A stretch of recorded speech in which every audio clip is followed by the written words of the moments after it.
Bueno, podemos empezar la clase, yo creo ya son 2:40.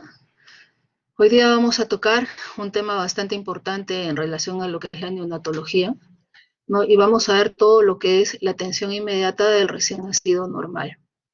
Para esto vamos a tocar diferentes puntos, desde la introducción, como es la definición, objetivos, anticipación, etcétera, que lo vamos a ir viendo en el transcurso de la clase. Sabemos, jóvenes, de que el 90% de los recién nacidos no van a requerir ninguna maniobra de reanimación durante el nacimiento, ¿no? Entonces es para este 90% de pacientes que debemos saber hacer una buena atención inmediata, ¿no? Y eso sí, también seguir observándolos durante las primeras 4 a 6 horas de vida, donde se producen diferentes cambios fisiológicos en estos bebés para garantizar la supervivencia de estos nuevos bebés. ¿Cómo se define la atención inmediata? Se define como los cuidados básicos que aplicamos a todo recién nacido en forma inmediata para su mantenimiento e integridad física. Evidentemente, si vemos así esta definición en bruto, diremos, no decimos mucha cosa, pero sí debemos recordar de que este concepto es sumamente didáctico, ¿no? Ya que el concepto de normalidad que podamos tener en estos bebés puede variar con el tiempo y llegar a ser una anormalidad que empezó siendo una normalidad probablemente para este bebé. ¿Cuáles son los objetivos de realizar una adecuada atención inmediata? Obviamente, detectar problemas médicos, facilitar la adaptación normal a la vida extrauterina, ¿no? Es decir, hay que fomentar principalmente lo que es el apego y la lactancia materna en la primera hora de vida, vamos a ver luego. Proteger al recién nacido de procesos peligrosos a los cuales puede ser susceptible este bebé. Entonces, para lograr todos estos objetivos, tenemos que no solamente estar durante la atención inmediata, sino anticiparnos a ella. Entonces, en la anticipación, tenemos que investigar en la madre los factores de riesgo, que quiere decir realizar una adecuada historia clínica perinatal y en este caso ya neonatal. Buscar en la madre factores que pueden ser antes del parto, durante el parto. Durante el parto hay que buscar factores como son los placentarios, como es el desprendimiento prematuro de placenta, la placenta previa, el prolapso de cordón, las distocias de presentación, ¿no? La fiebre materna, líquido amniótico que puede estar maloliento sin pensar en una corioamnionitis, líquido amniótico meconial, etc. También en la madre buscar enfermedades respiratorias, cardíacas, ahora que está muy presente la COVID, también antes del parto realizarle inclusive la prueba molecular a estas bebés. Ver si esta madre consume fármacos, drogas, usa tabaco, ¿no? La edad materna, es decir, todos los factores de riesgo que ya ustedes bien han aprendido en obstetricia, acá investigarlos también, pero ya orientados hacia la atención que vamos a dar a nuestro bebé. Durante el embarazo, averiguar en la madre la enfermedad hipertensiva del embarazo, si presentó o no diabetes gestacional, ¿no? Si es una gestante portadora de virus o alguna bacteria que pueda haber por ahí. Y también investigar en el feto si hay antecedentes, de repente es un parto prematuro o posmaduro, ¿no? Un retardo del crecimiento intrauterino, macrosomías, fetos múltiples, pueden ser mellizos, trillizos, qué sé yo, anomalías congénitas en estos fetos que se hayan podido detectar durante la etapa prenatal, y cualquier problema que afecte el líquido amniótico, llámese oligoamnios, polidramnios, ¿no? Rupturas prolongadas de membranas, etc. Entonces, una vez que ya tenemos todo esto, nos vamos a preparar para hacer la atención del parto. Tiene que haber un personal responsable de todo este proceso de atención, el cual identificará, ¿no? Y se presentará con la madre y su familia. No es que ya yo voy y atiendo de frente el parto, no. Tenemos que presentarnos a la madre. Señora, soy fulanito de tal, fulanita de tal, y yo voy a ser quien me voy a hacer cargo de su bebé ni bien nazca, ¿no? Es muy importante esto, la comunicación con la madre y la familia, para no solamente poder cubrirnos nosotros de la parte legal, sino es para lograr una adecuada atención entre la madre, el bebé y nosotros. Esta comunicación debe ser fluida, constante y centrada en las necesidades de la familia y de nuestro bebé. Entonces, como les vuelvo a repetir, antes del nacimiento se debe realizar una historia clínica perinatal adecuada, ¿no? Lo ideal es que sea directamente preguntando a la embarazada, a la gestante en este caso. Si no la tenemos o de repente está afectada con todo el trabajo de parto, podríamos realizarlo con la familia o el personal que atiende este parto, ¿no? Ahí preguntaremos todos los antecedentes que hemos estado viendo y también revisaremos la historia materna, principalmente el partograma, para ver cómo se está dando este. Entonces, ya después veremos en el otro tema, en la otra clase de lo que es reanimación cardiopulmonar neonatal, pero sí, siempre en la preparación, se debe tener presente de que en cada nacimiento de bajo riesgo o de no riesgo, entre comillas, debe estar presente una persona capacitada para iniciar una reanimación cardiopulmonar. Y debe haber otra persona que esté también inmediatamente disponible para realizar una reanimación cardiopulmonar completa en caso de ser necesario. Habrá que asegurar el cumplimiento de normas de higiene, limpieza, desinfección de los servicios, de los equipos de atención a utilizar, es decir, que todo el equipo que utilicemos sea séptico y una buena higiene de manos.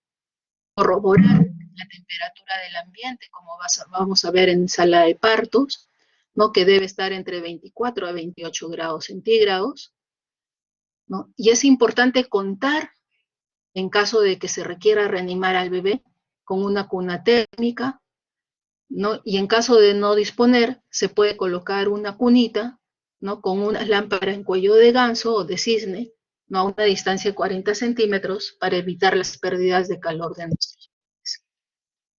No olvidarse de los famosos 11 momentos que tiene el lavado de manos, ¿no? Ahora que están mucho más en boga todavía con esto de la COVID, el lavado de manos debe ser, en este caso de la atención inmediata, antes de atender al bebé. Y obviamente después de atenderlo, nuevamente volver a realizar este lavado de manos. Un lavado normal demora entre 20 a 30 segundos. Un lavado clínico puede demorar hasta 1 minuto. Y ver y preparar nuestro equipo que debemos tener en toda sala de atención inmediata o en toda sala de recepción, como es la mesa de reanimación, con fuente de calor, contar siempre con perillas de goma o sondas de aspiración en caso se requiera aspirar al bebé, tener un aspirador mecánico para esta aspiración, tener los clamps respectivos para la ligadura del cordón umbilical, puede ser clamp o puede ser cinta o puede ser hasta pabilo, la cosa es que esté estéril. Tijeras, guantes, sondas de aspiración, sondas de alimentación, ¿no? Tener el equipo necesario para reanimar, como es la bolsa de reanimación, mal llamado ambú, ¿no? Con máscaras faciales, tubos endotraqueales de diferentes números, el laringoscopio que debe ser recto, fuente de oxígeno, medicamentos para la reanimación y todo esto en caso esta atención inmediata requiera de cuidados y procedimientos especiales. Entonces, debemos tener presente las mismas preguntas de reanimación en toda atención inmediata. Cuando nace el bebé, entonces debemos hacer estas preguntas. ¿Es un bebé a término? ¿Tiene buen tono muscular? ¿Respira o llora? ¿No? Entonces, siempre preguntarnos estas tres cosas. Si la respuesta es sí a todas estas preguntas, procederemos a dar los cuidados de rutina al recién nacido. Si es no, empezaremos con la reanimación cardiopulmonar. Al momento del parto, jóvenes, habrá que mantener al bebé a nivel, puede ser del abdomen materno, a 10 centímetros más o menos por encima o por debajo. ¿Para qué? Para que reciba la mayor cantidad de sangre. Entonces, últimamente lo que se está optando es por emplear el parto Le Boyer. Este parto consiste en que una vez nace mi bebé, lo coloco al bebé en el vientre materno y ahí hago toda la atención inmediata sobre una toalla limpia, evidentemente precalentada. Mientras yo voy secando a mi bebé, vamos a realizar el clampaje, mal llamado tardío, diría yo. Más que nada es un clampaje fisiológico del cordón umbilical. Y este va a ser principal a los 2 minutos, entre el minuto y 2 minutos. Es decir, hasta que deje de latir esos vasos en el cordón umbilical. Entonces voy palpando ese cordón umbilical. Una vez deja de latir, ahí inmediatamente puedo clampar.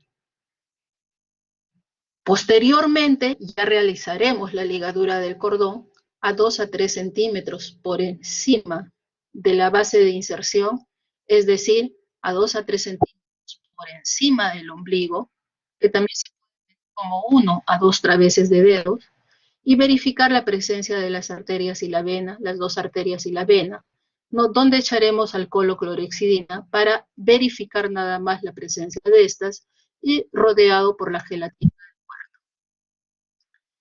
Secaremos prolijamente, primero la cabeza, después el resto del cuerpo, y cambiaremos este campo húmedo por otro seco, para evitar las pérdidas de calor por evaporación. Realizaremos solamente cuando sea necesario la aspiración orofaringea y nasal.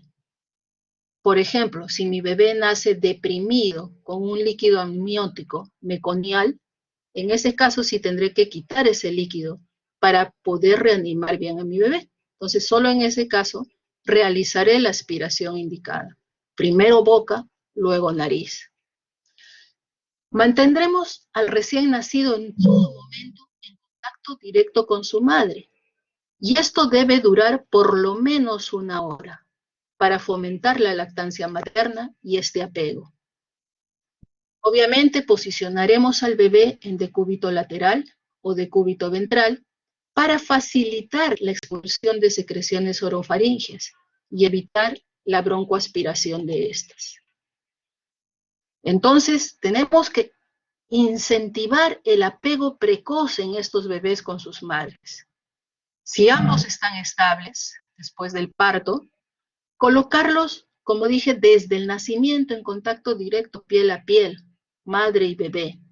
Se lo colocará entonces al recién nacido sobre el tórax o el abdomen de la madre durante el mayor tiempo posible, explicándole evidentemente a la madre la importancia del inicio temprano de la lactancia materna, y este se debe dar en la primera hora de vida. Eso es lo ideal, ¿no? Y decirle a la madre también que le hable a su bebé para estimular justamente este inicio de la lactancia materna. Miren qué bonito el bebé, siempre es bueno colocarle un gorrito, especialmente en invierno, para también evitar pérdidas de calor en el bebé. Entonces, este apego es el momento donde se aprovecha también para darle la información del estado general del bebé a la mamá. Es un bebé que nació llorando, entonces no hay ningún problema. Explicarle a la mamá, ¿no? Y observar el proceso de adaptación de este bebé a esta vida extrauterina. Hay que ver cómo está la función respiratoria, cardíaca, el color de la piel, ¿no? Etcétera. Entonces, mientras más pronto sea este apego precoz, los estudios dicen que se logra una lactancia exitosa y más duradera, mejora la adaptación de este bebé, disminuyen los problemas metabólicos como la hipoglicemia principalmente, y acelera en la madre la involución uterina. Mientras que en los bebés por cesárea es más difícil hacer este apego, porque estamos en sala de operaciones, la madre está anestesiada, están los cirujanos cortándole la pancita a la mamá, etc. No, pero si esta madre o este bebé ha nacido por cesárea con anestesia regional, se puede y se debe iniciar el apego precoz dentro de la primera hora de vida. ¿no? Evidentemente la lactancia debería iniciarse de inmediato, mientras que una madre que está con anestesia general ya se iniciará todo este apego y la lactancia una vez que se recupere de la anestesia a la madre, una vez que despierte. Luego, una vez que ya pasó la hora de este apego con la madre, ya se inició la lactancia materna, se le llevará al bebé a la cuna de calor radiante. Antes de llevarlo a la cuna, verifiquemos la temperatura del medio ambiente, que debe estar entre 24 a 26 grados, y de la temperatura de la cuna en 36 grados. Colocaremos la cabeza del bebé hacia el examinador y ahí haremos nuestra evaluación de la edad gestacional que ayer ya tuvieron la clase. No, en este caso, en el nacimiento, haremos el método de Capurro. El de Valar es posterior, como ya les han dicho ayer. Y también acá se harán las medidas antropométricas, como es el peso, la talla, el perímetro cefálico, el perímetro torácico. Y realizaremos las profilaxis en los bebés. Llámese la profilaxis oftálmica, que vamos a hablarlo luego, la antibacteriana, la antihemorrágica. Comprobaremos también la permeabilidad de coanas y la permeabilidad esofágica, para descartar principalmente la atresia de coanas y la atresia de esófago. ¿Cómo? Introduciendo una sonda orogástrica por la nariz del bebé o la boca hasta el estómago. Entonces, si la sonda entra sin ningún problema, estamos descartando tanto la atresia de coanas, si es que la sonda la introducimos por la nariz, ¿no? Y la atresia esofágica. Comprobaremos la permeabilidad anal.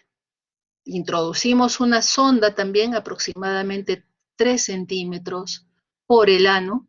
No podemos introducir más tampoco. Entonces ahí podremos ver si es un ano imperforado o no. Posterior, diremos, ¿no?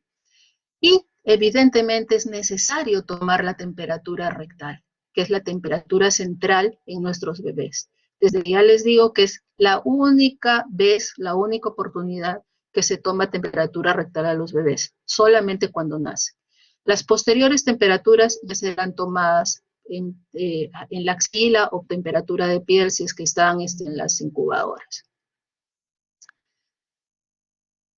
Este proceso de la huella plantar y dactilar o digital en la madre, esto nosotros en neonatología no lo realizamos. Quien realiza es la parte de obstetricia, pero es sumamente importante para la parte médico-legal también. Entonces es necesario en este momento, ya en sala de partos, recién realizar la huella plantar y la huella digital en la madre, colocarla en la ficha del recién nacido y en la ficha perinatal. También colocarle una pulserita de identificación, ¿no? Con los datos maternos, todo esto lo hace obstetricia, ojo, con los datos maternos para que no haya confusión de bienes.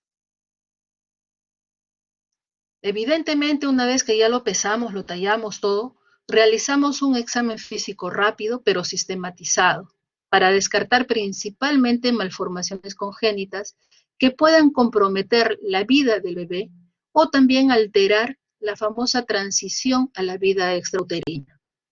Luego lo vestiremos y lo llevaremos nuevamente con su madre. ¿Esto cuánto debe durar? No creo que más de 10 minutos todo eso. Y a la madre siempre mantenerla en comunicación, informarle sobre el estado actual, resaltar la importancia nuevamente de la lactancia materna e iniciarla si aún el bebé todavía no ha tomado esta leche, ¿no? Y verificar la técnica de la lactancia materna también. Entonces, una vez que terminamos todo esto, no se olviden nuevamente el contacto piel a piel, el apego, el contacto precoz con nuestras madres y el amamantamiento temprano son las mejores formas de mantener a los bebés calientes, pero también evitar los trastornos metabólicos como es la hipoglicemia. Hablábamos de clampar el cordón umbilical después de 1 a 2 minutos de haber nacido el bebé, es decir, después de que cese de latir ese cordón umbilical, ya que se sabe fisiológicamente que en el tercer estadio del trabajo de parto, es decir, en el alumbramiento, continúa la respiración placentaria y la circulación materno-fetal o feto-materna, como lo quieran llamar. Entonces, lo que va a haber es una redistribución de sangre de la placenta a favor del feto, ¿no? Y el neonato va a optimizar su volumen sanguíneo. Este cierre fisiológico de los vasos del cordón umbilical, es decir, este clampaje, cuando se deja de latir, diremos, el cordón umbilical, va a determinar el cese de la transfusión de sangre de la madre al bebé. Entonces las arterias pulmonares se dilatan y mejora el flujo sanguíneo pulmonar en nuestros bebés. Entonces fíjense cuán importante es hacer esta ligadura tardía. Además que el ligar el cordón, una vez que éste ha dejado de latir, va a aumentar el volumen sanguíneo en un 32%. Y vamos a encontrar hematocritos mucho mejores en estos bebés a las 2 a 4 horas de vida. Es más, se dice que evita la anemia hasta los 6 meses de vida. Este tipo de parto, jóvenes, va a permitir un incremento de 30 a 50 miligramos de hierro extra en nuestros bebés. Es decir, también va a aumentar en 80% el 80% de volemia pasa en el primer minuto de vida. Por eso se dice no clampar antes del primer minuto de vida.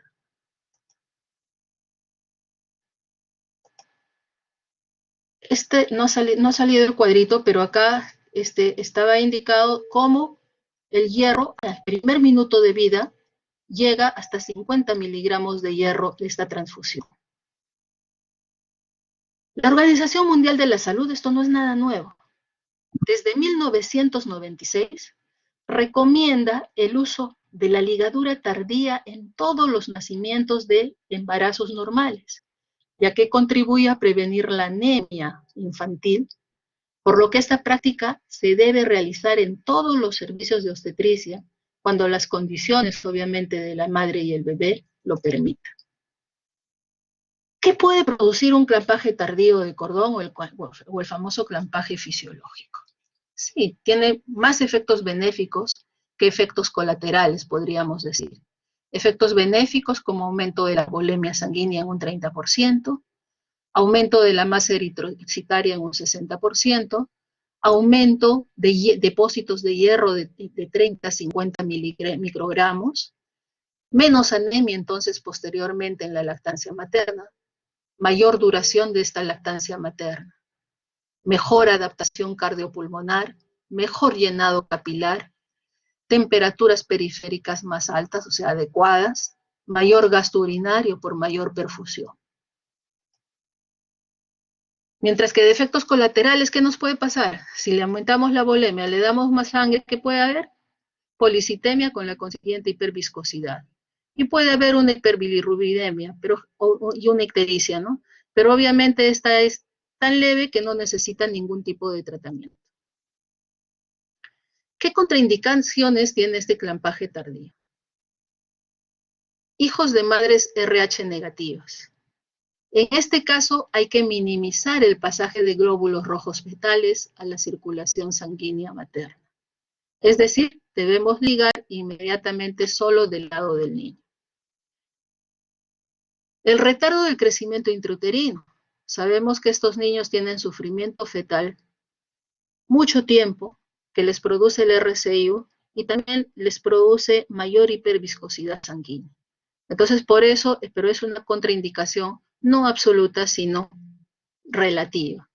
Hijos de madres diabéticas, recién nacidos con patología cardíaca pulmonar, ¿no? Recién nacido deprimido, ¿no? Porque tenemos que reanimarlo inmediatamente, aunque en las últimas guías ya dicen que podemos reanimar también en la pancita de la mamá.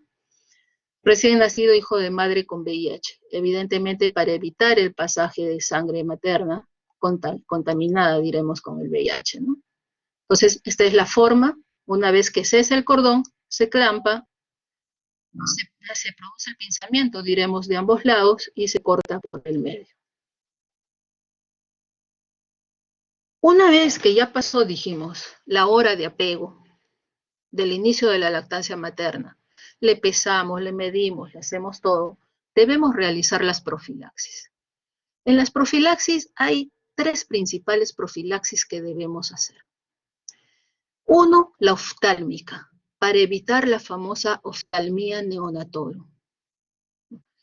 Antiguamente se usaba esto, que todavía le ponen acá como ideal, instilar nitrato de plata al 1%, y a eso se le llamaba la maniobra de Credé. Una gotita de nitrato de plata en cada ojo del bebé, y al minuto lavarle con agüita destilada para evitar la conjuntivitis clínica. El problema es que resulta más caro que usar una gota oftálmica, porque esto se utiliza, el nitrato de plata tienen que prepararlo para cada día, ¿no? Y debe haber por lo menos unos 50 partos al día en la maternidad. Entonces, ¿qué utilizamos ahora? Gotas oftálmicas antibióticas sin corticoide, que nos cubra las principales bacterias del canal vaginal que producen este problema de la conjuntivitis, como es la Neisseria gonorrea y la Clamidia trachomatis. Se habla de utilizar, puede ser macrólidos, la eritromicina, dicen que es de elección, solo que en el Perú no tenemos en gotas oftálmicas, solamente tenemos tetraciclina, que en todo caso solamente lo tenemos en gel también, ¿no? Y lo ideal es en gotas. Entonces, ¿qué podemos usar? Puede ser, la gentamicina no cubre mucho clamidia, pero sí una sulfa de repente puede cubrir mejor ambas cosas. La siguiente profilaxis es evitar la infección bacteriana del cordón umbilical. Una vez que se le clampa el cordón umbilical a 2 a 3 centímetros por encima del ombligo, se instilará en la zona de sección, en la zona que cortamos, alcohol de 70 grados, que puede ser empapado en una gasa, o puede ser clorexidina al 0.5 al 1%. De paso que ahí visualizamos las dos arterias y la vena. Y ojo, cortar este cordón umbilical con tejidas estériles y que no tengan óxido. Y por último, en las profilaxis, la tercera es el evitar la enfermedad hemorrágica del recién nacido. Sabemos que los recién nacidos tienen disminución a nivel de los factores de coagulación dependientes de la vitamina K. Entonces, ¿qué debemos hacer? Aplicar vitamina K1, que es la sintética, intramuscular, 1 miligramo en el tercio medio del muslo, en la cara anterior lateral, en los bebés a término, mientras que en los prematuros administraremos 0.5 miligramos de esta vitamina K. La ampolla, ojo, jóvenes, viene la presentación de fitomenadiona, 10 miligramos en 1 mililitro. Entonces cogeremos la 10ª parte de esa ampolla para administrar a nuestros bebés. Haremos la evaluación del Apgar, esto con tranquilidad.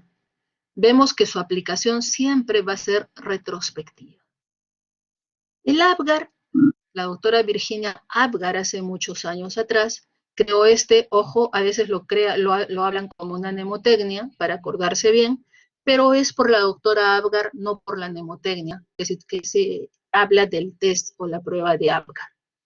Este Apgar expresa la adaptación cardiorrespiratoria y la función neurológica del recién nacido. Se debe tomar entre el primer y el 5.º minuto de vida. En los bebés que están deprimidos y que requieren o continúan siendo reanimados después de los 5 minutos de vida, se registrará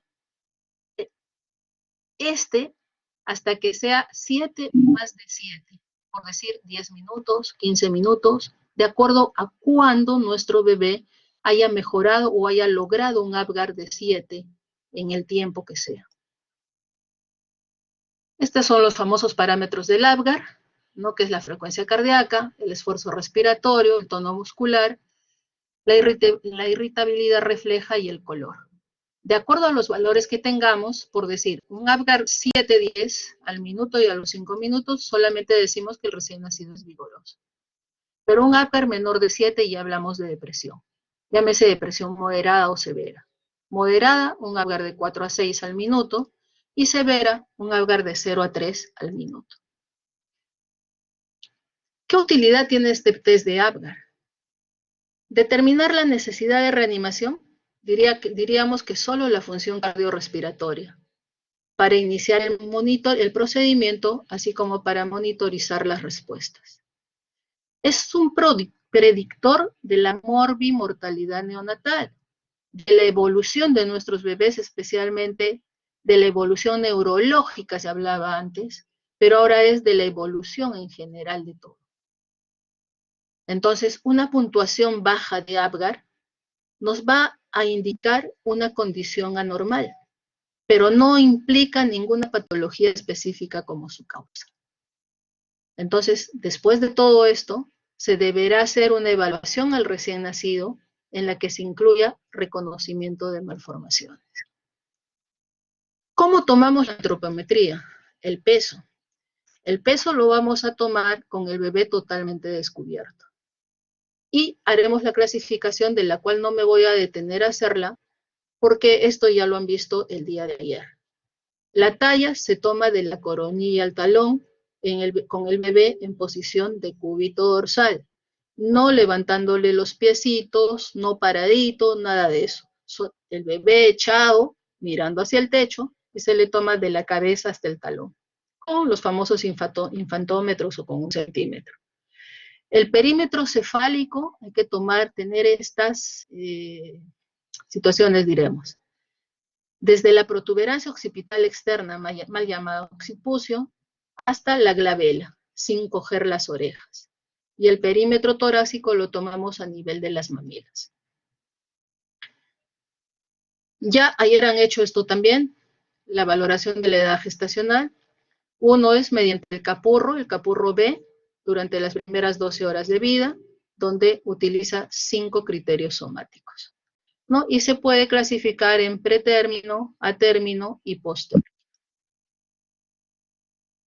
Este es el método de Capurro, que ya lo han visto ayer. Y con esto ya estamos terminando la clase. Este es algo, hemos hecho un flujograma sobre esto, ¿no? Donde hacemos las preguntas, si es a término, si respiro y llora, cómo está el tono muscular, y si todo está adecuado, pasamos a hacer las medidas, de lo cual nos hemos detenido a verlas. Yo creo que tenemos bastante tiempo para las preguntas, y eso es más importante, así que podemos empezar con el ciclo de preguntas. Preguntas jóvenes, levantan la mano, se les da el pase y pueden preguntar. Sí, Herbert.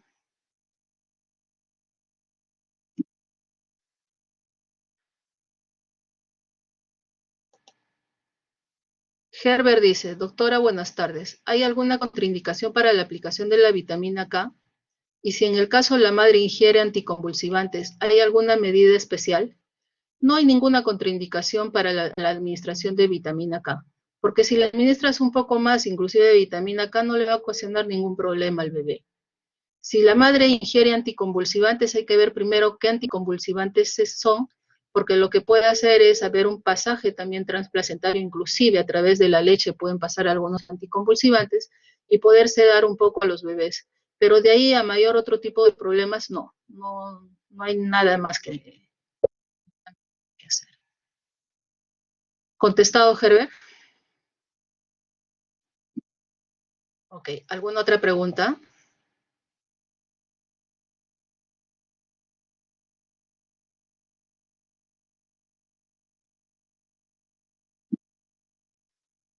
A ver, Freddy. Doctora, buenas tardes. En el caso que el neonato sea prematuro, ¿se da la misma dosis de vitamina K? Dijimos que era la mitad, ¿no? Si aún a término le damos 1 miligramo de vitamina K, en un prematuro le damos 0.5 miligramos. O sea, media décima. ¿Alguna otra pregunta?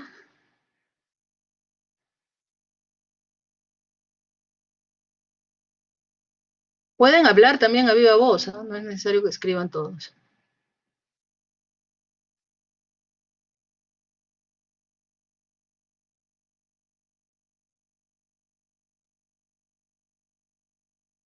¿No hay más preguntas?